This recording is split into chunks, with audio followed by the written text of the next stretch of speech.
तर नमस्कार विद्यार्थी मित्रांनो, आपले एज्युकेशनल चॅनलमध्ये स्वागत आहे। तर आज आपण महाराष्ट्रातील BMSच्या कॉलेजचा कट ऑफ काय असेल 2025च्या नीटमध्ये दिलेल्या विद्यार्थ्यांसाठी, तर त्याचा एक्सपेक्टेड कट ऑफ बघणार आहोत। तो आपण लास्ट इयरच्या थर्ड राऊंडमध्ये जो ऑल इंडिया रँकवर सीट अलॉट झालेलं आहे त्यानुसार आपण एक एक्सपेक्टेड कट ऑफ सांगणार आहोत। तर चला तर मित्रांनो, आपण कॅटेगरी वाईज बघूयात। तर फर्स्ट ऑफ ऑल कॅटेगरी आपण ST बघूयात। तर ST कॅटेगरीमध्ये आपण ऑल इंडिया रँक बघितला तर 6,03,448 इतक्या रँकवर ST कॅटेगरीचा विद्यार्थ्याला सीट अलॉट झालं होतं। त्याचे मार्क्स होते 303। त्यानंतर आपण बघणार आहोत तर SC कॅटेगरी।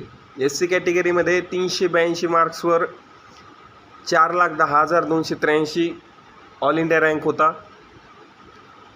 तर यावर्षी देखील फर्स्ट राऊंडमध्येच एवढ्या रँकवर आपल्याला कॉलेज अलॉट होऊ शकतं। आपण जे सांगतोय ते मागच्या वर्षीच्या थर्ड राऊंडचा कट ऑफ सांगत आहोत। म्हणजे तुमचा रँक जर 4,10,283च्या आसपास असेल SC कॅटेगरीचा, तर त्या विद्यार्थ्याला फर्स्ट राऊंडमध्येच कॉलेज BMSचं अलॉट होऊ शकतं। त्यानंतर VJ कॅटेगरीचं बघूयात। तर VJ कॅटेगरीमध्ये 383 मार्क्सवर लास्ट इयर थर्ड राऊंडमध्ये लागला होता। त्याचा रँक होता ऑल इंडिया रँक 4,09,61। तर यावर्षी देखील फर्स्ट राऊंडमध्ये 383 म्हणजे 380 ते 390च्या दरम्यान लागू शकतो आणि याच 4,09,961च्या आसपास सीट अलॉट होऊ शकतं फर्स्ट राऊंडमध्ये।